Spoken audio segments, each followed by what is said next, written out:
सहनौ भुनक्तु सह वीर्यं करवावहै तेजस्विनावधीतमस्तु मा विद्विषावहै। ॐ शान्ति शान्ति शान्तिः। सदाशिवसमारम्भां शङ्कराचार्यमध्यमाम् अस्मदाचार्यपर्यन्तां वन्दे गुरुपरम्पराम्।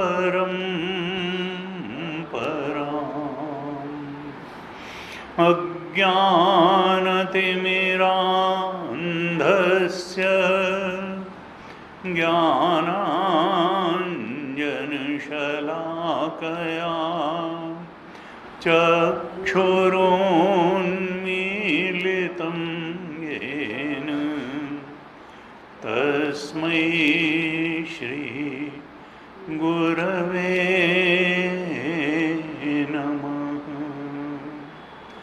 तस्मै श्री गुरवे नमः। सच्चिदानन्दरूपाय विश्वोत्पत्त्यादिहेतवे तापत्रयविनाशाय श्रीकृष्णाय वयं नुमः। यं प्रव्रजन्तमनुपेतमपेतकृत्यं द्वैपायनो विरह कातराजुहाव पुत्रेति तन्मयतया तरवोभिनेदुः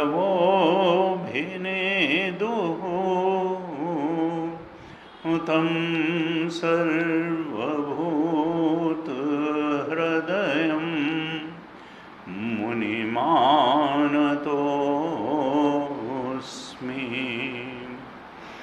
तं सर्वभूतहृदयं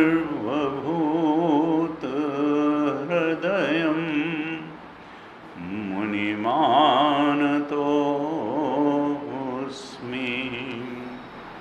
नारायणं नमस्कृत्य नरं चैव नरोत्तमं देवीं सरस्वतीं व्यासं ततो जयमुदीरयेत्। कृष्णाय वासुदेवाय हरये परमात्मने प्रणत क्लेशनाशाय गोविन्दाय नमो नमः। प्रणत क्लेशनाशाय गोविन्दाय नमो नमः। ओम।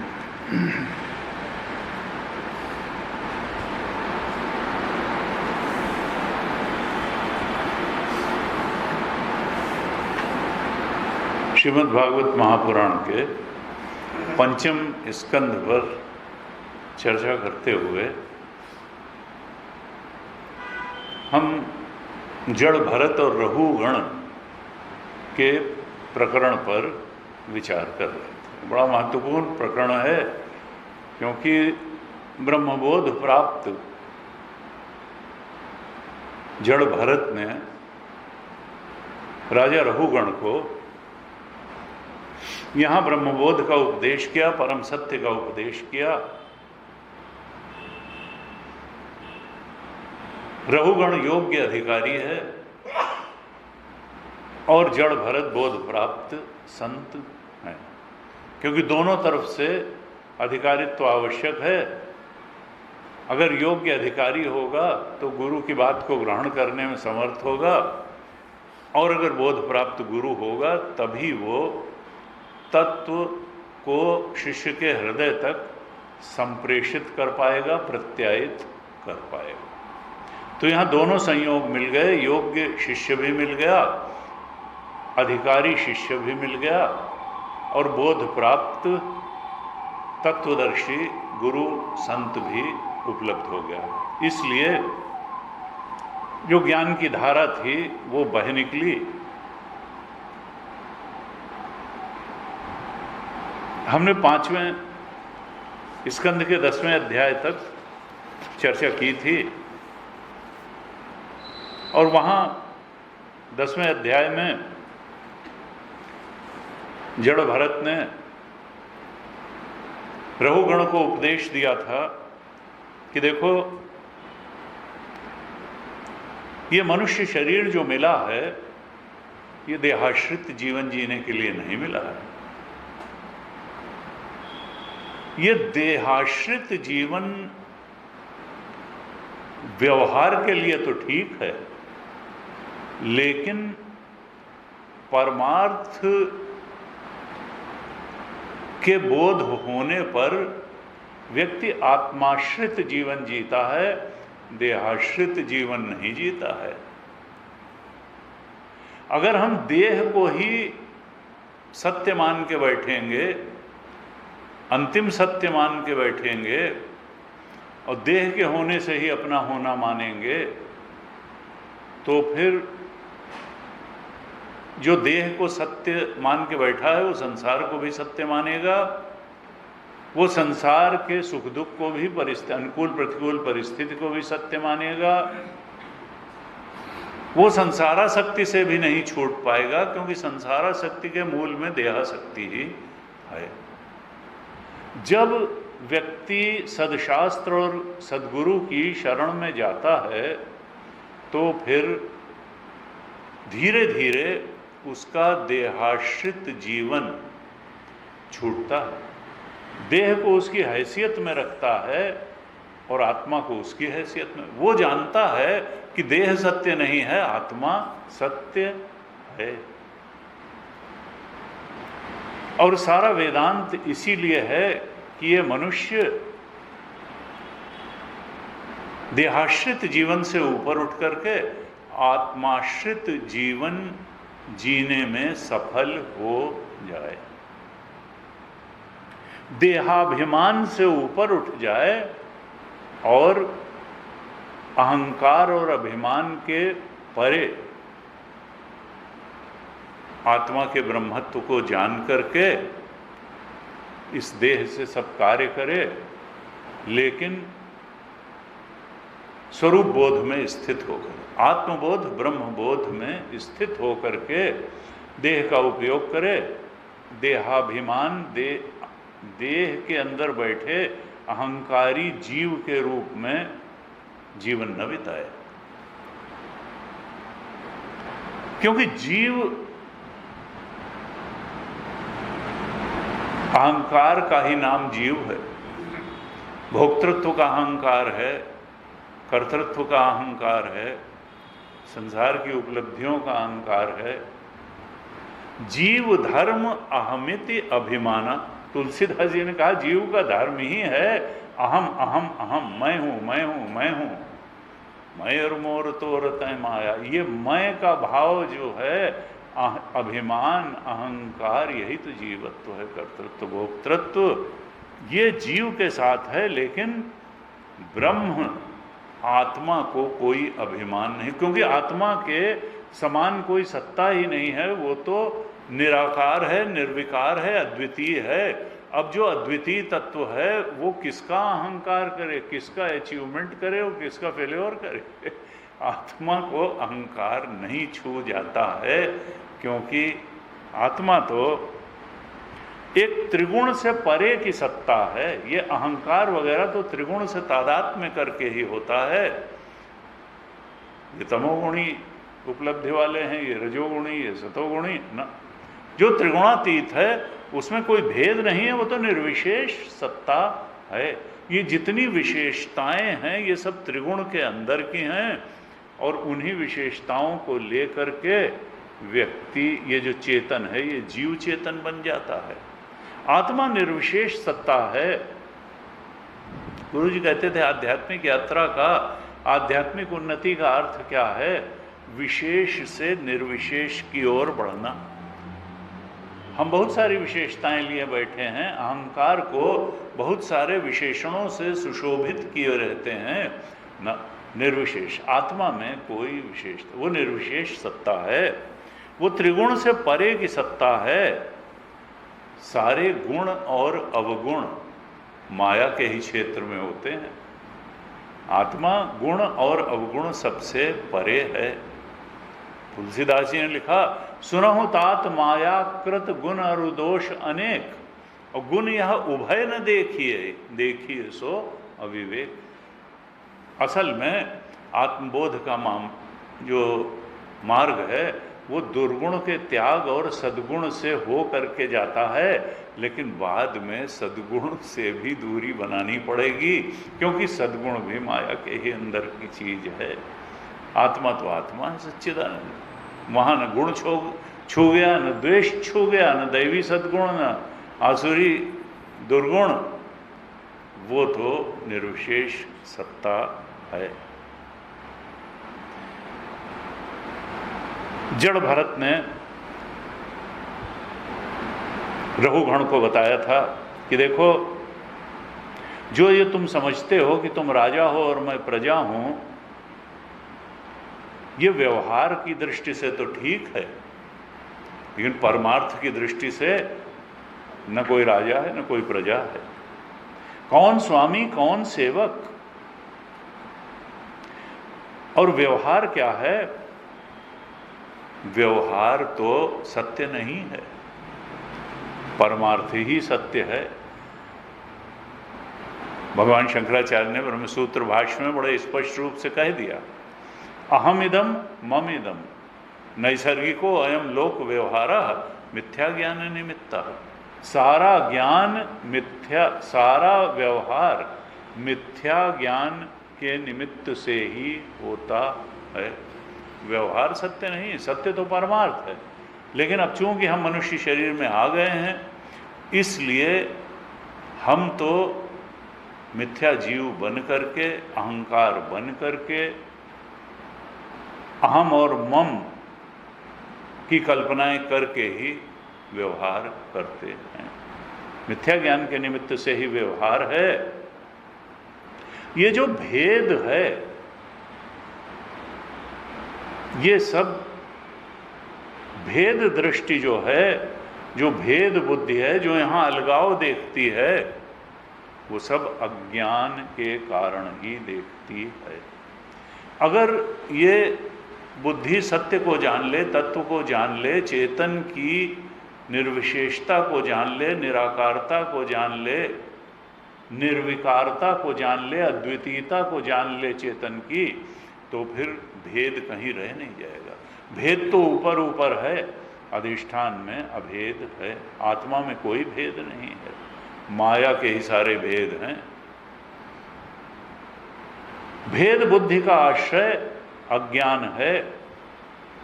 रघुगण को बताया जड़ भरत ने कि राजा और प्रजा की जो भेद बुद्धि है वो भी केवल व्यावहारिक है, परमार्थ में ऐसी कोई भेद बुद्धि नहीं है।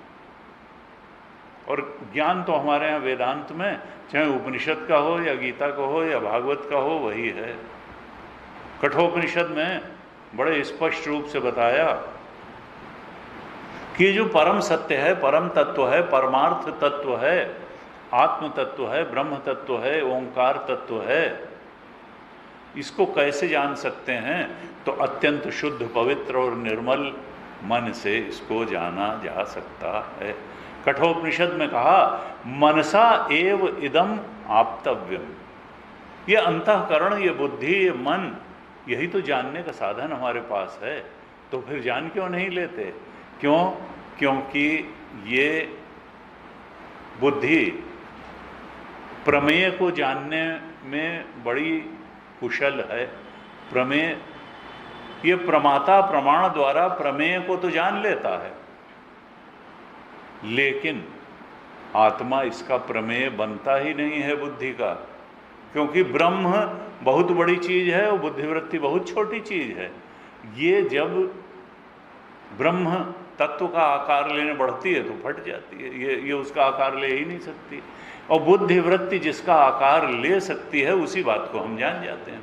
इसलिए बुद्धिवृत्ति से विषय के रूप में, प्रमेय के रूप में तो कभी आत्म तत्व, ब्रह्म तत्व को जाना ही नहीं जा सकता है।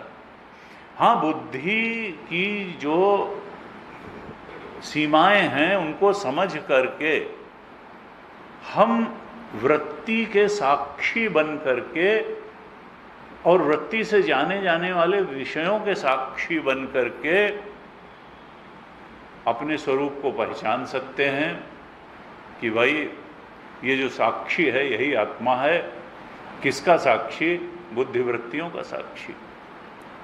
और तब ये भी जानेंगे गुरु के उपदेश से कि ये वृत्ति कोई सत्य नहीं है, बुद्धि भी मिथ्या है अज्ञान की। मांडुक्य उपनिषद के भाष्य में भगवान शंकराचार्य ने लिखा अज्ञान की पहली संतान बुद्धि है। तो अज्ञान की संतान से ज्ञान तत्व को कैसे जान लेंगे? हाँ, उसके साक्षी होकर के जान सकते हैं, उससे दूरी बना करके जान सकते हैं, क्योंकि दूरी बनाने वाला तो रहेगा, त्याग करने वाला तो रहेगा, चेतन तो रहेगा। Be distant and unattached observer of your own thoughts। बस फिर थॉट्स विरल पड़ती जाएंगी और ऑब्जर्वर ही बचेगा। ऑब्जर्व्ड जो बुद्धिवृत्तियां उनके विषय हैं धीरे धीरे विरल होते जाएंगे और एक समय समाप्त हो जाएंगे। जब समाप्त हो जाएंगे और ऑब्जर्वर ही बचेगा, चेतन दृष्टा ही बचेगा, तो वही तो आत्मा है। विषय निरपेक्ष प्रशांति में डूब जाएगा और फिर गुरु के उपदेश से ये मालूम पड़ेगा कि ये है चेतन दृष्टा, यही आत्मा है, यही क्षेत्रज्ञ है और यही सर्वाधिष्ठान है और यही सर्व का प्रकाशक है। तब हम पहचानेंगे। कहा ये जो भेद बुद्धि है ये सत्य नहीं, ये अज्ञान की उपज है। और उस तत्व तक पहुंचने के लिए मनसा एव इदम आप्तव्यम नेह नानास्ति किंचन, यहाँ नानात्व जैसी चीज वास्तव में कुछ नहीं है। मृत्योः समृत्युम गच्छति या इह नानेव नाना इव पश्यति। कठोपनिषद में कहा जो यहाँ भेद बुद्धि देखता है वो मृत्यु से मृत्यु को ही प्राप्त करता है। यानी अभी वो सत्य तक नहीं पहुंचा है, अभी वो अज्ञान तक ही पहुंचा है। और सात्विक ज्ञान जो गीता जी में बताया 18वें अध्याय के 20वें श्लोक में, वो भी यही बताया। 18-20 में भगवान ने कहा अर्जुन से कि सर्वभूतेषु ये नैकम भावम अव्ययम ईक्षते, जो सारे भूतों को ऊपर ऊपर से तो देखता है कि इनमें जो है अलगाव है, ये उनका मकान हमारा मकान, उनकी गाड़ी इनकी गाड़ी, ये ब्लैक बोर्ड है, ये माइक है, ये भेद ऊपर ऊपर ठीक है। सर्वभूतेषु येन एकम भावम अव्ययम ईक्षते, लेकिन इनका जो अधिष्ठान है वो तो अव्यय चेतन है। अविभक्तम विभक्तेषु तज ज्ञानम विद्धि सा, जो सारे भेद के अधिष्ठान के रूप में अभेद तत्व को देख लेता है, उसी का ज्ञान सात्विक ज्ञान है। तो ये जो, और वो सात्विक निर्मल पवित्र मन या शुद्ध एकाग्र बुद्धि, वही इस ज्ञान को समझ सकती है, धारण कर सकती है, और वही ये दृष्टि अपना करके जीवन जी सकती है। यही बात थोड़े में 5वें स्कंद के 10वें अध्याय में जड़ भरत ने रहुगण को बताई, और यह भी कहा कि देखो देहाभिमान से मैं ऊपर आ चुका हूं।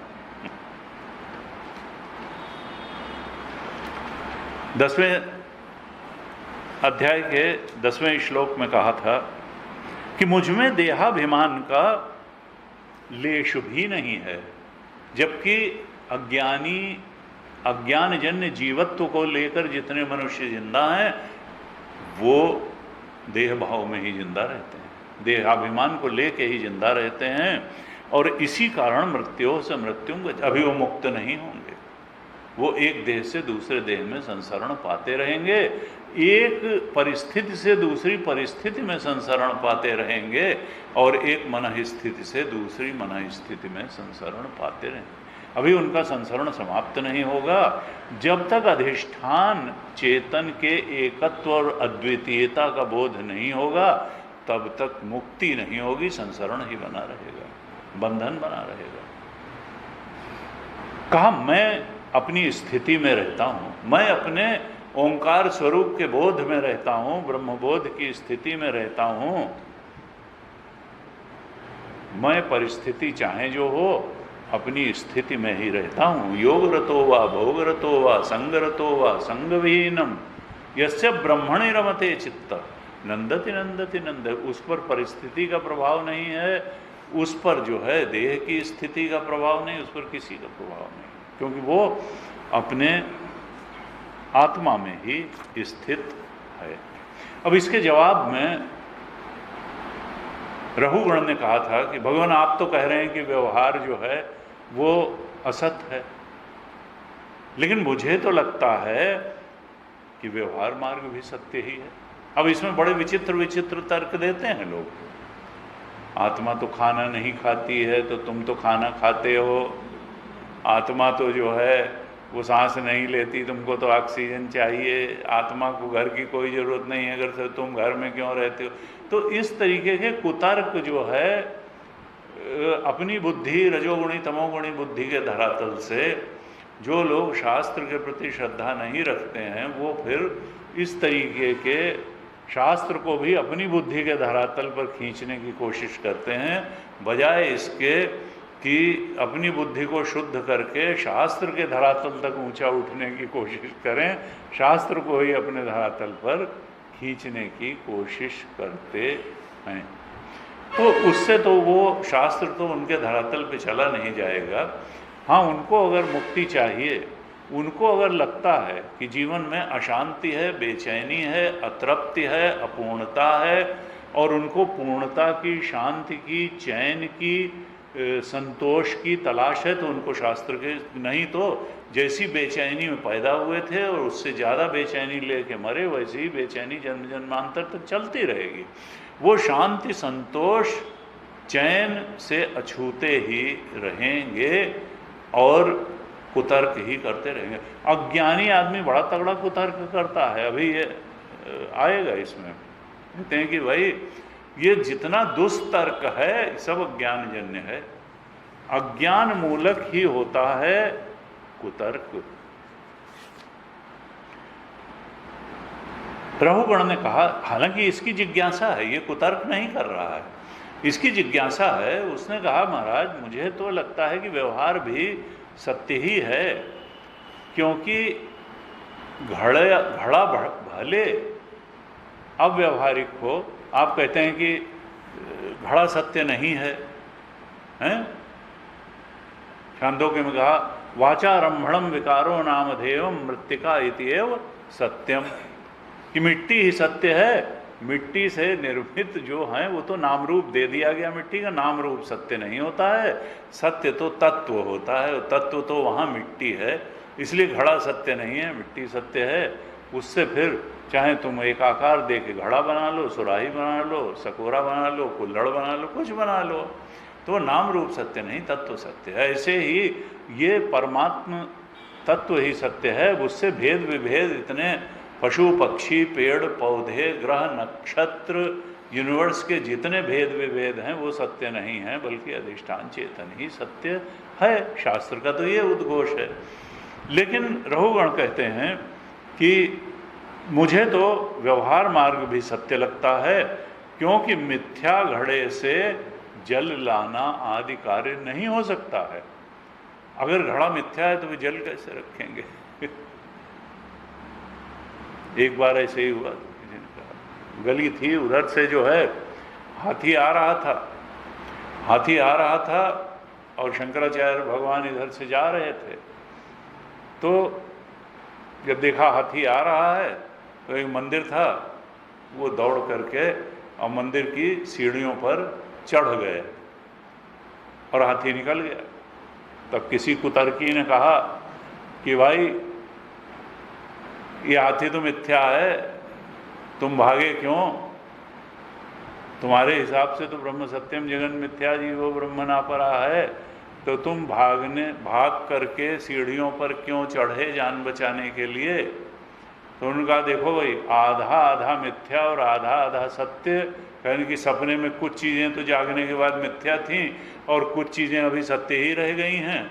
सपने में 12 लोग बैठ कर के मीटिंग कर रहे थे और हम तो जाग कर के बाहर आ गए हैं और वो 11 लोग अभी मीटिंग कर रहे हैं। इस तरीके की कोई बात नहीं चलेगी। वो सपने की मीटिंग जैसे ही हम जागे वैसे ही ख़त्म हो गई। वो ना कहीं 11 लोग थे, ना कहीं टेबल थी, ना कोई मीटिंग थी, कुछ भी नहीं था। ये मानना कि आधा सत्य है और आधा जो है ये नहीं। अगर हाथी का आना मिथ्या था, अगर सड़क मिथ्या थी, तो फिर मंदिर भी मिथ्या था, मंदिर की सीढ़ियाँ भी मिथ्या थीं और हमारा भागना और उस पर चढ़ना भी मिथ्या ही था। तुम आधी चीज़ को मिथ्या कह के आधी चीज़ को ब्रह्म सत्यम जगन मिथ्या। और यहाँ अभी हमने पिछली कक्षा में चर्चा करी थी 11वें अध्याय के पहले श्लोक की। वहाँ पर थोड़ा डांट लगाई थी जड़भरत ने रहुगण को कि राजन, तुम्हारे साथ दिक्कत क्या है कि तुम परमार्थ का निर्धारण करते हुए उसमें व्यवहार घुसेड़ते हो। ये जो हाथी वाली बात हुई, ये भी परमार्थ निर्धारण में व्यवहार घुसेड़ना हुआ कि भाई तुम खाना क्यों खाते हो। परमार्थ निर्धारण करते हुए उसमें व्यवहार को नहीं। व्यवहार व्यवहार के धरातल पर होता है और परमार्थ परमार्थ के धरातल पर होता है। व्यवहार में अगर परमार्थ घुसेड़ोगे तो व्यवहार बिगड़ जाएगा, और परमार्थ में अगर व्यवहार घुसेड़ोगे तो कभी परमार्थ का निर्णय नहीं कर पाओगे। इसलिए परमार्थ का निर्णय करते समय हमको व्यवहार को एक तरफ रख देना है और व्यवहार करते समय परमार्थ को, नहीं तो सबको आत्मा मान के व्यवहार नहीं। व्यवहार उपाधि के अनुसार होता है, उपाधि से होता है, उपाधि द्वारा होता है और उपाधि के अनुसार होता है। आप पत्नी से अलग व्यवहार करेंगे, बेटी से अलग करेंगे, बहन से अलग करेंगे, माँ से अलग करेंगे, पड़ोसिन से अलग करेंगे, बॉस से अलग से। तो व्यवहार जो है वो उपाधि द्वारा होता है, उपाधि से होता है, और इसकी सत्ता जो है व्यवहार तक ही है। ये परमार्थ में कोई व्यवहार संभव ही नहीं। आत्मा जब एक अखंड सर्वव्यापक है, अद्वितीय है, तो आत्मा का आत्मा के साथ कोई व्यवहार संभव नहीं है। व्यवहार तो हमेशा व्यवहार के धरातल पर होता है, उपाधि के धरातल, और उपाधि मिथ्या है, उपाधि सत्य नहीं है। देह सत्य नहीं है, देहाभिमान भी सत्य नहीं है, और देह, लेकिन अब मजबूरी है कि हमको इस देह को मैं कह के, ज्ञानी जो है वो इस देह की आभासी सत्ता मान करके व्यवहार करता है, और अज्ञानी इस देह की पूरी तरह से इसको सत्य मान करके व्यवहार करता है जगत को। और ज्ञानी अपनी देह जिसमें कि वो रहा है, और ज्ञान उस देह की भी आभासी सत्ता ही मानता है, और जगत की भी आभासी प्रातीतिक सत्ता मान के ही व्यवहार करता है। इसलिए वो कहीं लिप्त नहीं होता, न उसको जय छू जाती है, न पराजय छू जाती है, न राग छू जाता है, न द्वेष छू जाता है। वो जानता है कि व्यवहार के धरातल पर है, और वो अपने परमार्थ स्वरूप में हमेशा स्थित होते हुए ही व्यवहार करता है। तो जड़ भरत उपदेश क्या कर रहे हैं कि देखो, तत्वज्ञानी तो ये जो स्वामी सेवक संबंध है, इसको व्यवहार के धरातल पे भले तुम स्वीकार कर लो, लेकिन परमार्थ के धरातल पे न कोई स्वामी है, न कोई सेवक है।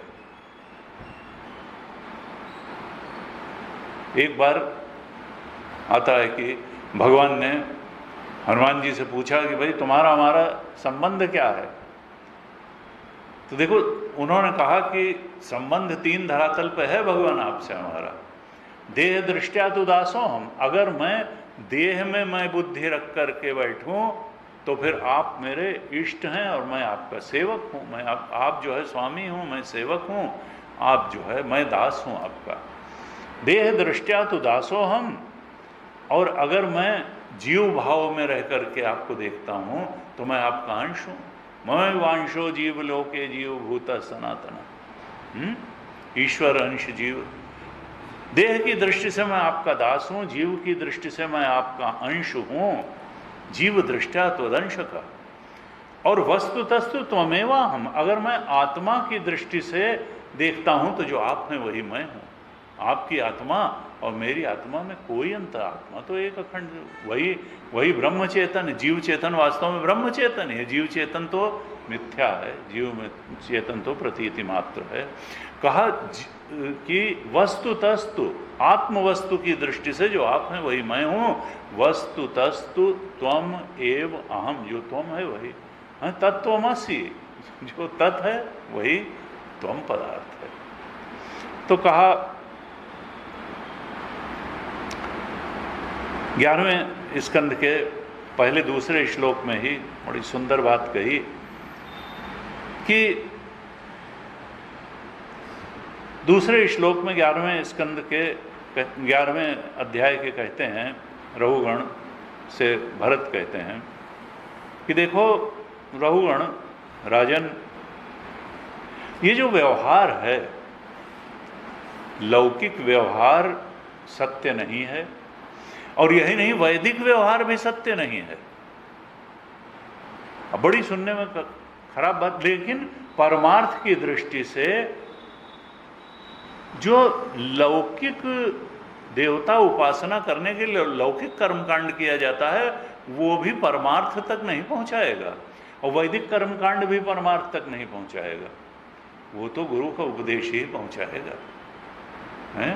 कर्मकांड जो है, विवेक चूड़ामणि के 11वें श्लोक में भगवान शंकराचार्य ने कहा, चित्तस्य शुद्ध है कर्म, कर्म करो, कर्मयोग करो, निष्काम कर्म करो तो चित्त तुम्हारा शुद्ध हो जाएगा, सात्विक बन जाएगा, निर्मल बन जाएगा।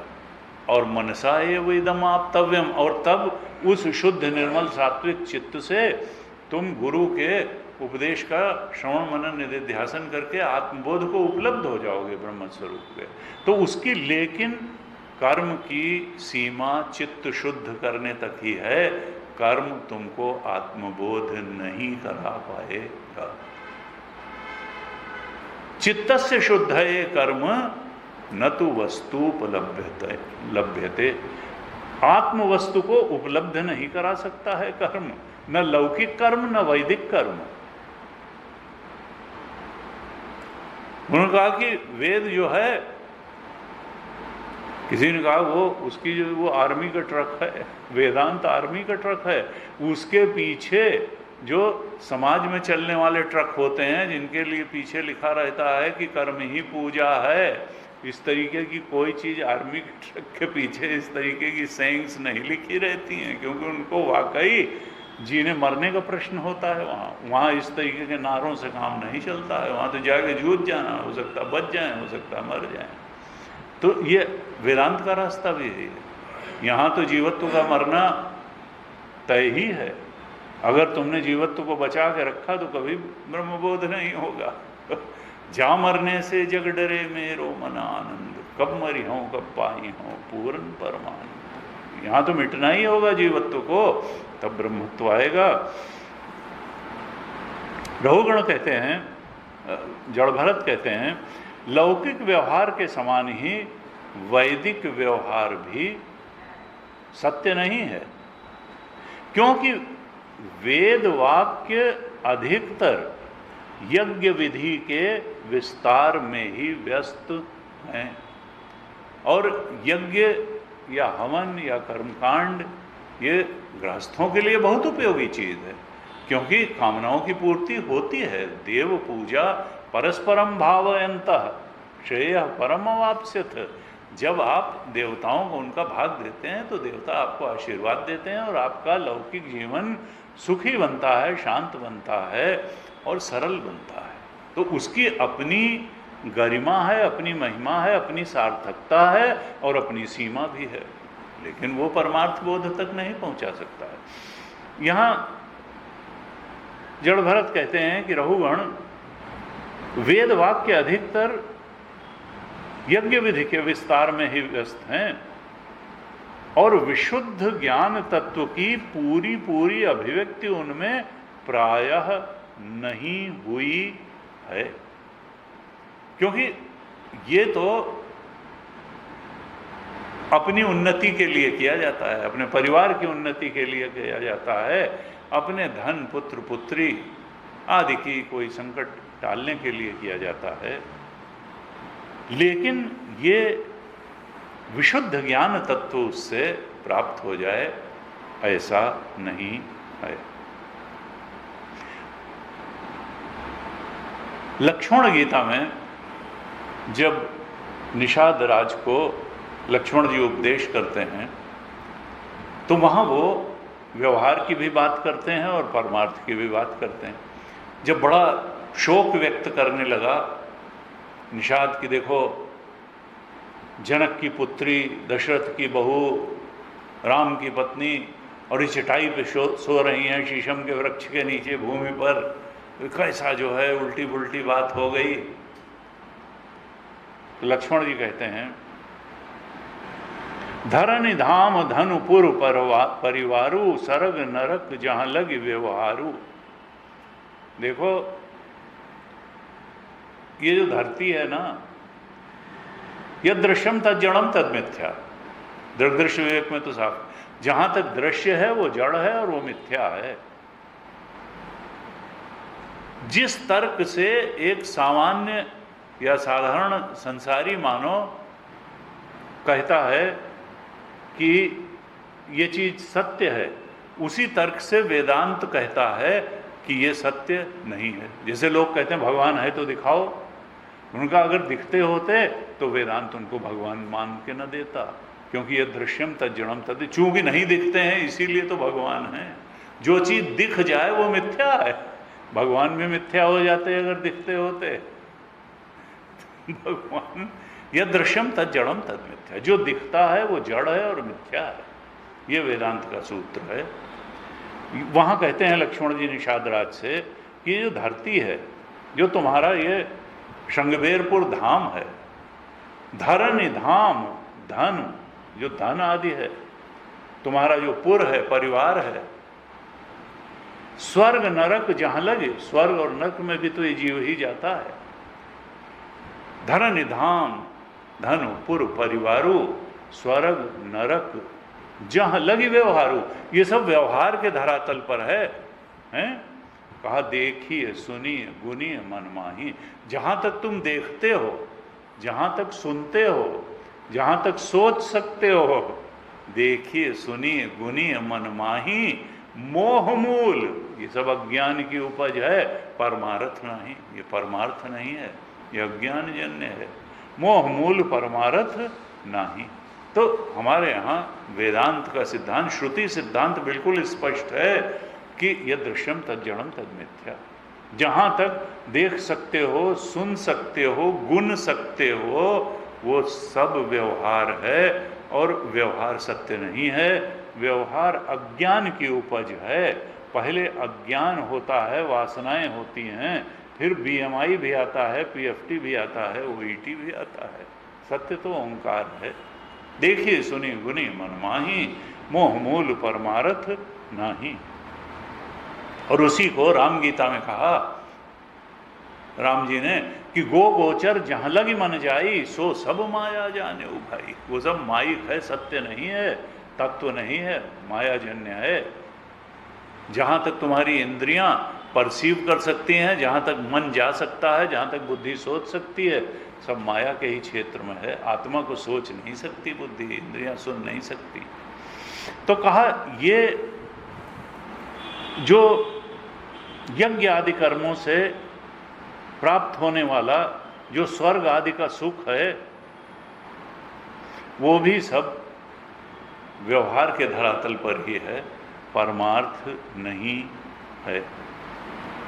और कहा जो शास्त्र और गुरु के उपदेश से इस लौकिक धरातल के सुख, इंद्रियों के सुख ही नहीं, स्वर्ग के सुख को भी स्वप्नवत नहीं समझ लेगा, स्वप्नवत है नहीं समझ लेगा, उसको तत्वज्ञान कराने में उपनिषद भी समर्थ नहीं है।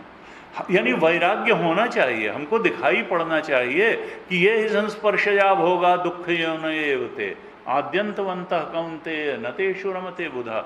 जो इस संसार के इंद्रिय भोगजन्य सुखों को ही सबसे बड़ी बात मान करके बैठ जाएगा, जो इस संसार की उपलब्धियों को ही सबसे बड़ी बात मान करके बैठ जाएगा, उसको परमार्थ तत्व का बोध कराने में उपनिषद वाक्य भी समर्थ नहीं हो पाएंगे।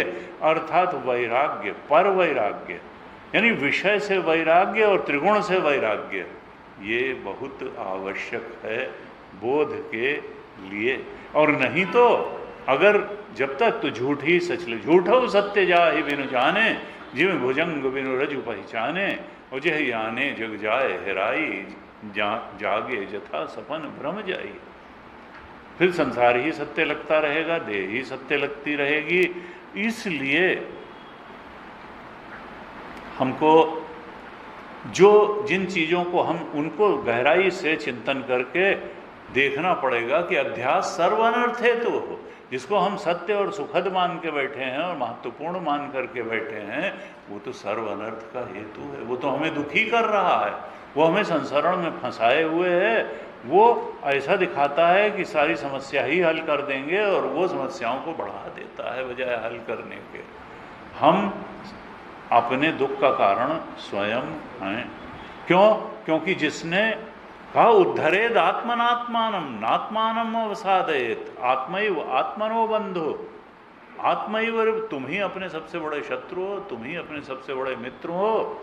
बंधुर आत्मात्मनस्तस्य येन आत्मैव आत्मना।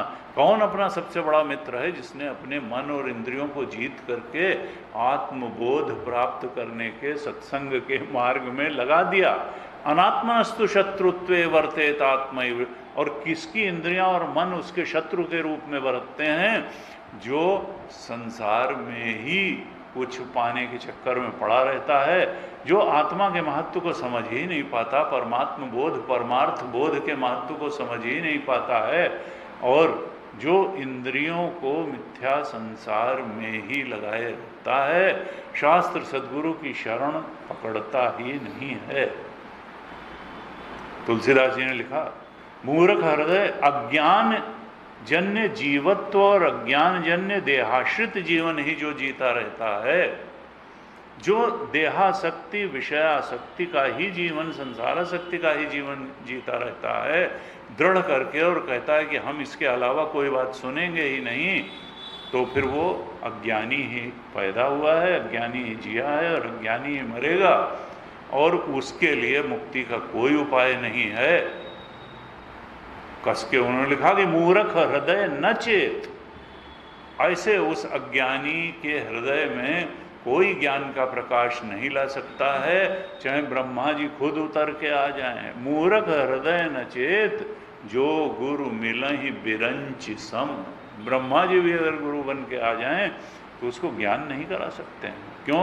क्योंकि वो कुछ त्यागने को तैयार नहीं है, वो मिथ्या को मिथ्या समझने को तैयार नहीं है, परमार्थ क्या है इसको जानने को तैयार नहीं है।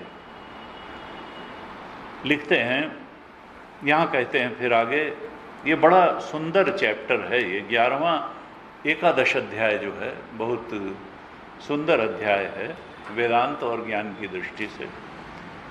अब आगे कहते हैं जड़ भरत कि देखो रघुगण, जब तक ये मन गुणों के वशीभूत रहता है, कभी तमोगुण से आक्रांत होगा, कभी रजोगुण से और कभी सतोगुण से, तब तक ये गुणों के वशीभूत हुआ ये मन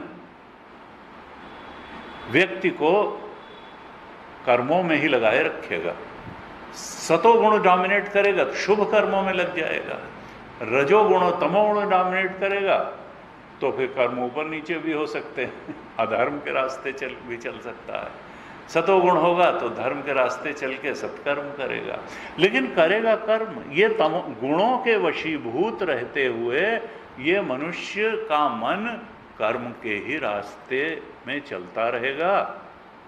और कहा देखो, ये जो 16 कलाएं हैं मनुष्य के पास, यानी पंचभूत है, 10 इंद्रियां हैं, 5 ज्ञानेंद्रियां हैं, 5 कर्मेंद्रियां हैं, 10 भूत हैं, क्षितिजल पावक गगन समीरा, पंच रचित या अधम शरीरा, और एक मन है। ये जो 16 चीजें हैं, 16 कलाएं हैं, कहते हैं ये इन्हीं से मनुष्य अपनी मनुष्य शरीर की उपाधि पाता है, और कर्मों के अनुसार इन्हीं 16 चीजों से अपने कर्मानुसार जीव अलग अलग उपाधि पाते हैं। कोई हाथी बनता है, कोई सियार बनता है, और कोई जो है गिद्ध बनता है, और कोई अपना बंदर कुकर शुकर योनियों में जाता है। कर्म के अनुसार वहाँ इन्हीं 16 कलाओं से उत्तम और अधम शरीरों की प्राप्ति होती है। कभी देवता भी बन सकता है, कभी मनुष्य बन सकता है, लेकिन इसमें मूल क्या है? कहा मूल जो है मन है, और मन क्या है? वृत्ति रूप है। जैसी वृत्ति आई वैसा मन। दुख की वृत्ति आई दुखी हो गया, सुख की वृत्ति आई सुखी हो गया, क्रोध की वृत्ति आई क्रोधी हो गया, और लोभ की वृत्ति आई तो लोभी हो गया। वृत्ति सारूप्य में तरत्र, वृत्ति के सारूप्य होकर के मन बरतता है। अब इस मन को मिथ्या जानना और वृत्ति को मिथ्या जानना, ये परमार्थ की तरफ बढ़ने का उपाय है। ये चेतन को अपने में आसक्त करके वैसा बना देता है जैसा ये वृत्ति होती है, हैं? योग दर्शन में पहली लाइन लिखी महर्षि पतंजलि ने कि ये जो मन है, योगश्चित्त वृत्ति निरोधा, योग है क्या? चित्त की वृत्ति का निरोध है। निरोध कैसे? उसका साक्षी हो जाना, वृत्ति और वृत्ति के विषय दोनों का साक्षी हो जाना। और जो चीज कभी रहती है और कभी नहीं रहती है वो सत्य नहीं होती। त्रिकालेति तिष्ठति सत्यम, न वृत्ति हमेशा रहती है और न वृत्ति के विषय हमेशा रहते हैं। इसका मतलब क्या है? कि वो मिथ्या है। सुषुप्ति में सारी वृत्तियां लीन हो जाती हैं और वृत्तियों के विषय लीन हो जाते हैं। जागृत और स्वप्न में ही वृत्तियां भी रहती हैं और वृत्ति के विषय भी रहते हैं। यानी अपने अभाव के अधिष्ठान में दिखने वाली चीज मिथ्या होती है, तो सुषुप्ति में वृत्ति और वृत्ति के विषयों का अभाव हो जाता है, और फिर उसी अभाव के अधिष्ठान में ये वृत्ति और वृत्ति के विषय फिर दिखाई देने लगते हैं, तो अपने अभाव के अधिष्ठान में दिखने वाली वस्तु मिथ्या होती है। सर्प क्यों मिथ्या है? क्योंकि रस्सी में उसका अभाव है, लेकिन जहां उसका अभाव है वहीं वो दिखाई देता है, इसलिए सर्प मिथ्या है। और जो कभी रहे और कभी न रहे वो भी सत्य नहीं है। तो ये वृत्ति और वृत्ति के विषय जागृत स्वप्न में रहते हैं और सुषुप्ति में तो ये मिथ्या है। इनको मिथ्या जान लेना और इनसे दूरी बना लेना और चेतन को सत्य जान लेना, इनके दृष्टा को तदा दृष्टो स्वरूपे अवस्थानम, तब दृष्टा स्वरूप में स्थित हो जाता है। और नहीं तो वृत्ति सारूप्यम इतरत्र, नहीं तो वृत्ति के सारूप्य होके कभी कामी क्रोधी लोभी मोही ईर्ष्या द्वेषी सब वही बन करके रहता है। कहा ये जो मायामय मन है यही संसार चक्र में फंसाने वाला है। और देखिए अमृत बिंदु उपनिषद हमने पढ़ा था, पिछले दिनों आए थे जो स्वामी, कि मन एवं मनुष्याणाम कारणम बंध मोक्षयो। यहाँ वही बात करें, ये जो मन है यही संसार चक्र में डालने वाला है, व्यक्ति को बेवकूफ बनाने वाला है, छलने वाला है। कभी ये सतोगुण अगर डोमिनेट करता है तो थोड़ा सुखी हो जाता है, रजोगुण डोमिनेट करता है तो रजसस्तु फलम दुखम, ये दुखी हो जाता है। तमोगुण डोमिनेट करता है तो ये मूढ़ता को प्राप्त होता है, अज्ञान को मोह को प्राप्त हो जाता है। ये गुणों में ही फंसा रहता है। और जब तक ये मन रहता है यानी वृत्तियां रहती हैं, तब तक कभी जागृत का व्यवहार होता है, कभी स्वप्न का व्यवहार होता है।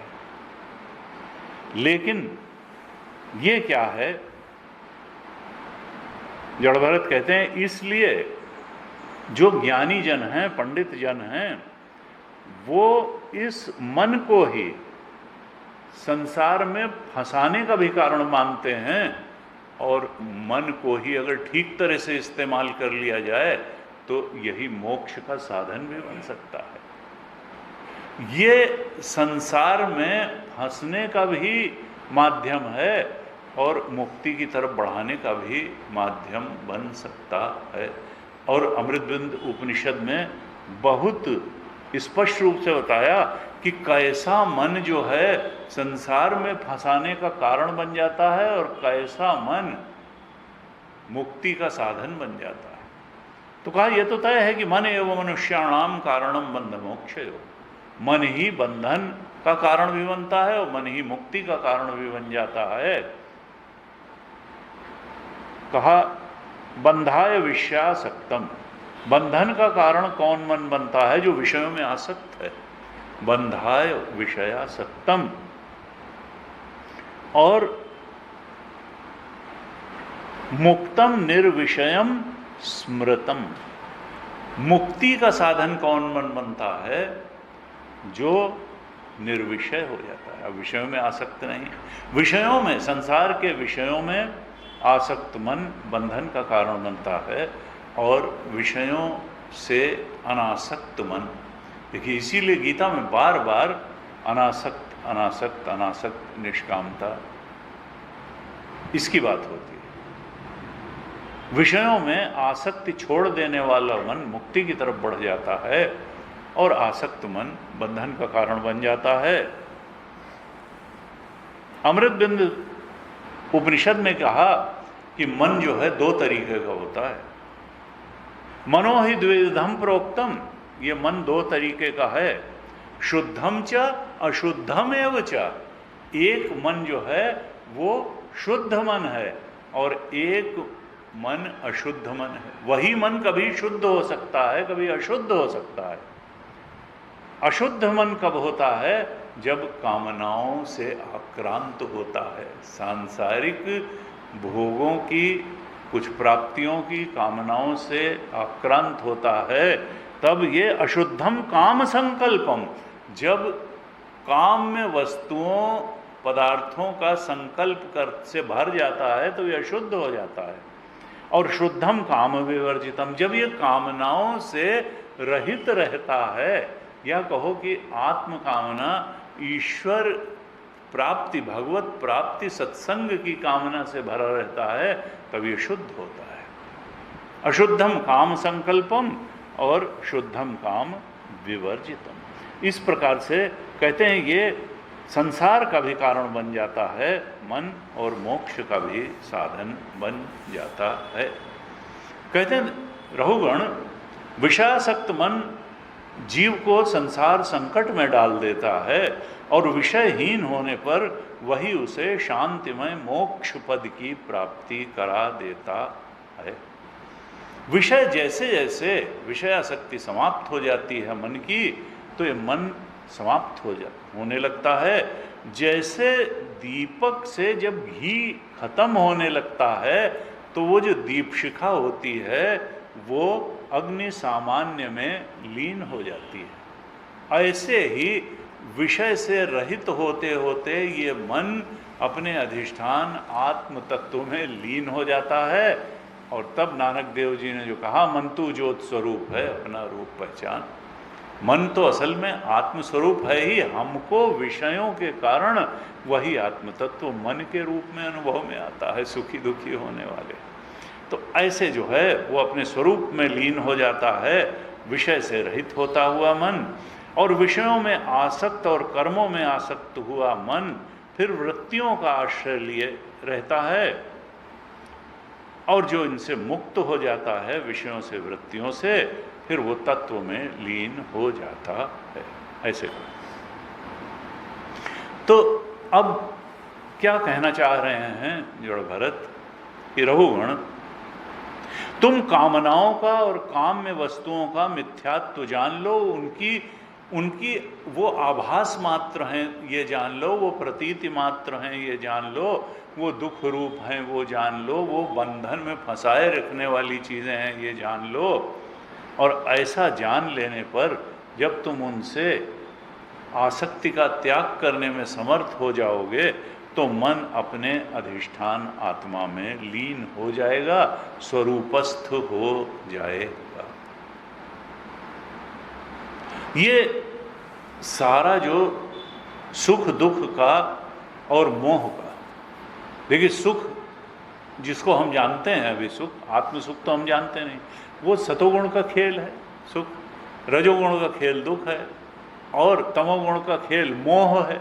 ये जो सुख दुख और मोह में फंसे हुए हैं हम, गुणों के ट्रैप में फंसे हुए हैं, जाल में फंसे हुए हैं, ये सब मनी राम का खेल है। मन जब विषयों के प्रेम में डूबा हुआ है, जब तक तब तक वो दुख से छुटकारा नहीं पा सकता है। विषय चिंतन जब छोड़ देता है, तब वो सर्वोच्च की बोध की तरफ बढ़ जाता है।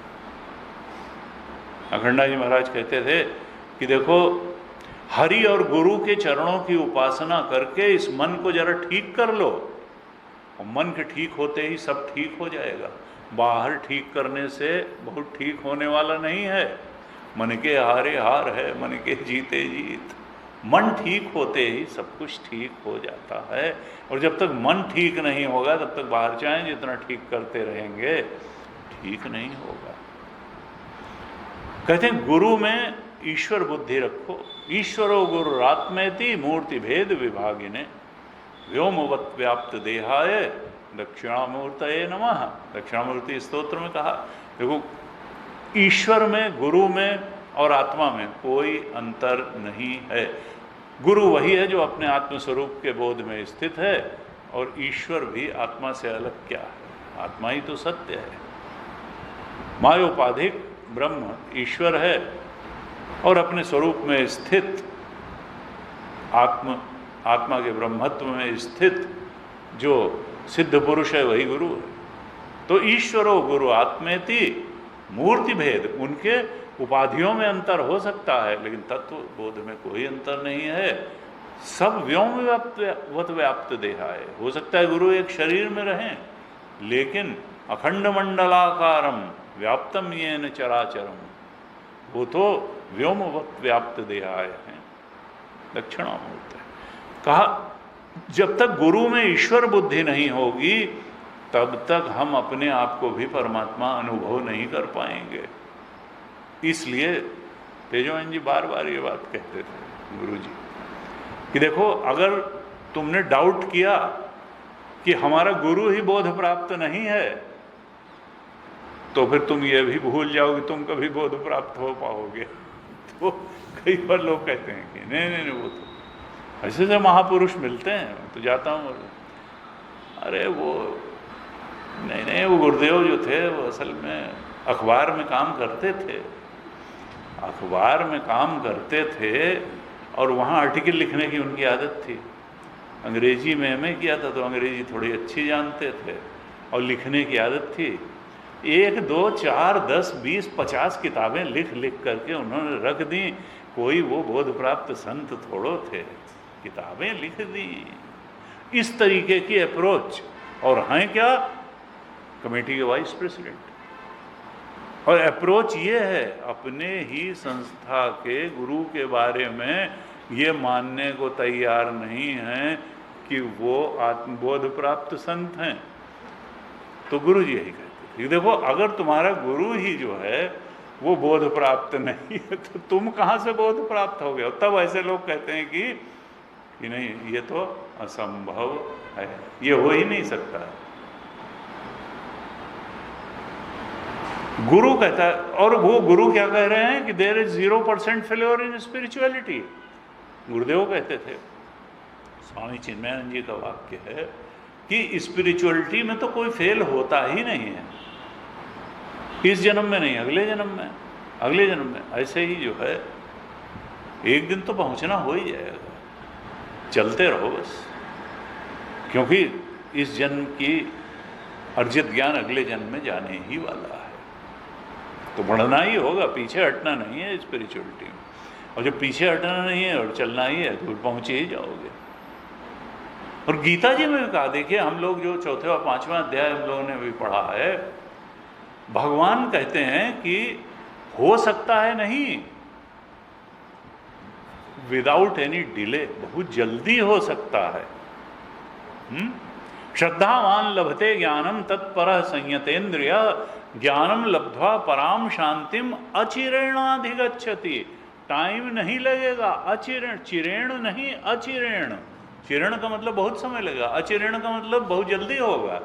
अगर तुम ये 3 चीज कर लो, शास्त्र गुरु में श्रद्धा रख लो, तत्परता दिखाओ और इंद्रिय संयम, मन संयम दिखाओ, तो ज्ञान हो ही जाएगा और बहुत जल्दी हो जाएगा। कोई बहुत इसमें बात नहीं है, क्योंकि बात केवल छोड़ने की है, कहीं से कुछ लाने की थोड़ो है, कोई फैक्ट्री थोड़ो लगानी है। वो तो तुम्हारा स्वरूप ही है, जो अनात्म है उसके त्याग की ही तो बात है। आत्मा तो तुम हो ही। तो गीता में कहा अचिरेणाधिगच्छति, बहुत जल्दी हो जाएगा। और फिर 5वें अध्याय के 6ठे श्लोक में, हमने शायद पिछली 2 कक्षाओं में उस पर चर्चा की, तो कहा संन्यासस्तु महाबाहो दुखम आप्तुम अयोग्यता। 5वें अध्याय के 6ठे श्लोक में कहा योग युक्तो मुनिर ब्रह्म। जो योग युक्त है, कर्मयोग ठीक से जिसने किया है, वो फिर गुरु उपसत्ति करके श्रवण मनन निधिध्यासन भी कर लेगा। योग युक्तो मुनिर ब्रह्म, ऐसा मुनि अपने ब्रह्म स्वरूप में न चिरेणाधिगच्छति। वहां कहा अचिरेणाधिगच्छति, यहां कहा न चिरेणाधिगच्छति। वो बहुत जल्दी ही अपने ब्रह्म स्वरूप के बोध को प्राप्त कर लेगा। अब ये देखिए, शास्त्र ललकार के कहता है कि असंभव ही नहीं, ये जल्दी हो सकता है, लेकिन तुम जो 2-3 कंडीशन हैं उनको पूरी करो। न चिरेण अधिगच्छति, अचिरेण अधिगच्छति, भगवान तो दावा कर रहे हैं। तो यहां पर कहा कि गुरु पर शंका न करें, शास्त्र पर शंका न करें, क्योंकि 4थे अध्याय में कह दिया था अज्ञश्च अश्रद्धानश्च संशयात्मा विनश्यति। अगर हैं तो अज्ञानी और फिर श्रद्धा भी नहीं कर रहे हैं, अश्रद्धानश्च, और संशय भी कर रहे हैं, तो फिर अब आत्मबोध की दृष्टि से तुम अपना नाश ही कर रहे हो। अज्ञश्च अश्रद्धानश्च संशयात्मा विनश्यति। नायम लोकोस्ति न परो न सुखम संशयात्मना। न तो इस लोक में तुमको बहुत कुछ मिलेगा, न परलोक में मिलेगा, और न सुख मिलेगा। जो संशयात्मा है उसको मिलने वाला नहीं है। 5वें अध्याय के 40वें श्लोक का। तो इस प्रकार से उपदेश कर रहे हैं रघुगण को। फिर कहते हैं जड़ भरत कि रघुगण, ये मन की सत्ता, मन अपनी सत्ता से सत्तावान नहीं है, आत्मा की सत्ता से ही सब कुछ सत्तावान है। मन की सत्ता आत्मा की सत्ता से है। तुलसीदास जी ने जासु सत्यता ते जड़ माया भास सत्य इव मोह सहाया। सत्ता तो आत्मा की है, राम जी की है, लेकिन उनकी सत्ता से मन, बुद्धि, शरीर, इंद्रियां, जगत सब कुछ सत्तावान लगता है उनकी सत्ता से, क्योंकि उनकी वास्तव में सत्ता है। अस्ति भाति प्रियम तो आत्म तत्व है, ये तो बस नाम रूप है। कहा ये मन की सत्ता जो क्षेत्रज्ञ आत्मा की सत्ता है इसके होने से ही है, लेकिन उसकी सत्ता से मन सत्तावान है, ऐसा होने पर भी आत्म तत्व का मन की वृत्तियों और वृत्तियों के विषयों से कुछ लेना देना नहीं है। वो असंगोहम असंगोहम असंगोहम सदाशिवम, वो हमेशा ही अनासक्त रहता है। दृष्टा कभी लिप्त नहीं हुआ। चिदानंद रूप शिवोहम शिवोहम, वो कभी लिप्त ही नहीं हुआ। असंगोहम असंगोहम असंगोहम सदाशिवम। मन से क्षेत्रज्ञ का कोई संबंध नहीं। क्षेत्रज्ञ का मतलब आत्मा, आत्म तत्व का मन से, यानी मन की वृत्तियों उसके विषयों से कोई संबंध नहीं है। ये मन क्या है? ये तो जीव की उपाधि है जो माया से निर्मित है। मन में फंसा हुआ चेतन, बुद्धि में फंसा हुआ अंतःकरण में कैद चेतन ही तो जीव है, अहंकार है। और ये जब कैद हो जाता है, और गहरे में देखा जाए मन में कैद, अंतःकरण में कैद, बुद्धि में कैद, उससे बढ़ के वासनाओं में कैद, इच्छाओं में कैद चेतन, तो फिर उसका काम क्या रहता है? इच्छाएं पूरी करना, इच्छाएं पूरी करना, इच्छाएं पूरी करना। और फिर इच्छाएं पूरी करने के लिए जब ये इस मिथ्या संसार में दौड़ता है तो उसके जो कर्म होते हैं वो अक्सर शुद्ध कर्म नहीं रह जाते हैं, अविशुद्ध कर्मों में प्रवृत्त हो जाता है। वो काम, क्रोध, लोभ, मोह, मद, मत्सर, ईर्ष्या, वैमनस्य, द्वेष, घृणा की वृत्तियों से आक्रांत होकर के कर्म करना शुरू करता है, और उसके कारण से वो फल रूप में बहुत सारा दुख बटोर लेता है। ये वृत्तियां जो है जागृत और स्वप्न में प्रकट हो जाती हैं और सुषुप्ति में ये छिप जाती हैं, लीन हो जाती हैं। कहते हैं कि जो क्षेत्रज्ञ है वो तो दोनों ही अवस्थाओं में, यानी जागृत में भी और स्वप्न में भी, ये चिन्ह मात्र ही है, ये वृत्तियों से लिप्त नहीं होता है। ये जो क्षेत्रज्ञ परमात्मा है, जो जिसको दृष्टा कह लें, साक्षी कह लें, क्षेत्रज्ञ कह लें, वृत्तियों का साक्षी है, कहते हैं ये सर्वव्यापक है, ये जगत का आदि कारण है, ये अपरोक्ष है, ये स्वयं प्रकाश है, ये ब्रह्मा आदि देवताओं का भी सबका नियंता है, अपने अधीन रहने वाली माया के द्वारा ये सब के अंतःकरणों में रह करके जीवों को प्रेरित करने वाला है। ये कान का कान है, ये मन का मन है, ये आँख की आँख है। ये जो है सब भूतों का आश्रय स्थान है, और इसी को वासुदेव भी कहते हैं, इसी को वासुदेव कहते हैं। सच्चिदानंद रूपाय विश्वोत्पत्त्यादि हेतवे तापत्रय विनाशाय श्री कृष्णाय। श्री कृष्ण हैं कौन? सच्चिदानंद रूप, वही वासुदेव हैं। कहते हैं परमेश्वर भगवान वासुदेव सर्व साक्षी आत्मस्वरूप से सारे प्रपंच में ओतप्रोत हैं। कहते हैं जब तक मनुष्य सद्गुरु से प्राप्त ज्ञान के द्वारा सब कुछ की आसक्ति नहीं छोड़ देता है, माया का तिरस्कार नहीं कर देता है, वो काम क्रोध लोभ मोह मद मत्सर आदि जो शत्रु हैं उनको जीत नहीं लेता है, आत्म तत्व को जान नहीं लेता है, जब तक वो इस मन को जो आत्मा की उपाधि बन करके बैठा हुआ है और मन से जाने जाने वाले संसार को दुख का क्षेत्र नहीं समझता है, तब तक वो एक से दूसरे शरीर में परिस्थिति से परिस्थिति में भटकता ही रहता है। ये वृत्ति ज्ञान उसको भटकाता रहेगा जब तक वो आत्मज्ञान में स्थित नहीं होगा। कहते हैं ये जो चित्त है यही शोक मोह रोग राग द्वेष लोभ बैर सबका कारण है और यही ममता की भी वृद्धि करता है। अहंता और ममता के मूल में हमारा मन और मन की वृत्तियां ही हैं। कहते हैं ये मन यद्यपि स्वयं मिथ्या है फिर भी इसने आत्मस्वरूप को आच्छादित कर रखा है। यही आवरण है। तमोगुण आवरण शक्ति है तमोगुण की और विक्षेप शक्ति रजोगुण की है। मुक्ति दिलाने वाला सतोगुण है, हमने चर्चा की।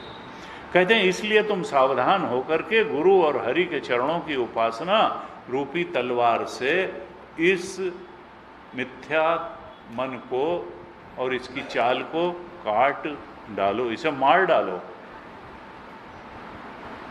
और ये तुम तभी आत्मा या क्षेत्रज्ञ में स्थित हो पाओगे। और क्षेत्रज्ञ में टुकड़े नहीं हैं। 13वें अध्याय के दूसरे श्लोक में भगवान ने कहा क्षेत्रज्ञम चापिमाम विद्धि सर्व क्षेत्रेषु भारत। और पहले श्लोक में 13वें अध्याय के कहा था इदम शरीरम कौन्तेय क्षेत्रमिति अभिधीयते। इस शरीर को ही क्षेत्र कहा जाता है। ये शरीर क्या है? खेत है। इस खेत में हम कर्म रूपी बीज बोते हैं और उसकी सुख दुख रूप फल रूप फसल काट लेते हैं। ये क्षेत्र खेत है। क्षेत्रज्ञ इदम शरीरम कौन्तेय क्षेत्रज्ञम क्षेत्रमिति अभिधीयते। इसको क्षेत्र कहा जाता है। और इसके अंदर जो एक जानने वाला भोगने वाला चेतन तत्व बैठा है उसको क्षेत्रज्ञ कहा जाता है या साक्षी कहा जाता है। एतद यो वेत्ति तम प्राहु क्षेत्रज्ञ इति तद्विदः। उसको क्षेत्रज्ञ कहा जाता है। जो चेतन तत्व, ये तो जड़ है, खेत है, लेकिन बीज तो बोया जाता है तो बढ़ता है और फल देता है। उसका भोग करने वाला भोक्ता हमेशा चेतन होगा। यही कंप्यूटर में और आदमी में अंतर है। कंप्यूटर सब काम बहुत अच्छा कर सकता है लेकिन वहाँ भोक्तृत्व तो नहीं है, वो सुख दुख का भोग नहीं कर सकता है। आदमी जो है जीव सुख दुख का भोग करता है। ये जो भोक्तृत्व है और जिसका भोक्तृत्व जितना सूक्ष्म है वो उतना उच्च है। पेड़ पौधों को उतना सुख दुख की अनुभूति नहीं होती, जो लोअर एनिमल्स हैं उनको उतनी नहीं होती। मनुष्य इसको सुख दुख की अनुभूति सबसे ज़्यादा होती है, इसीलिए ये मुक्ति का रास्ता भी तलाशता है और विवेक भी है। फिर कहा देखो क्षेत्रज्ञ शरीरों में भेद है, क्षेत्रज्ञ में भेद नहीं है, चेतन में भेद नहीं है। जो साक्षी है वो ब्रह्म है। भगवान कहते हैं क्षेत्र अर्जुन क्षेत्रज्ञम चापिमाम विद्धि। क्षेत्रज्ञ तुम जीव को मत जानो, जीव चेतन क्षेत्रज्ञ नहीं है, भगवत चेतन ही क्षेत्रज्ञ है। चेतन के टुकड़े नहीं होते हैं। क्षेत्रज्ञम चापिमाम विद्धि सर्व क्षेत्रेषु भारत। ये अनेकता, क्षेत्रों में अनेकता है, क्षेत्रज्ञ में अनेकता नहीं है। आत्मा एक अखंड सर्वव्यापक है। चेतन तो बन करके तुम्हारे अंदर मैं कृष्ण परमात्मा बैठा हूँ, तुम मुझको सुखी दुखी होने वाला चेतन भोक्ता और कर्ता चेतन मान मत लो। क्षेत्रज्ञम चापि माम विद्धि सर्व क्षेत्रेषु भारत। क्षेत्रज्ञ में अनेकता नहीं है, क्षेत्र में अनेकता है। यही यहाँ जड़ भरत ने कहा कि उस क्षेत्रज्ञ आत्म तत्व को तुम जान लो, वही मुक्ति है, वही सारे दुख से पार चला जाना है, वही सत्य तत्व का बोध है, वही परमात्मा प्राप्ति है, भगवत प्राप्ति है, जो नाम दे लिया जाए। और यही जीवन का, मनुष्य जीवन का चरम परम लक्ष्य है। आज ओम पूर्णमदः पूर्णमिदं पूर्णात् पूर्णमुदच्यते पूर्णस्य पूर्णमादाय पूर्णमेवावशिष्यते। ओम शांति शांति शांति। हरि ओम। श्री गुरुभ्यो नमः। हरि ओम।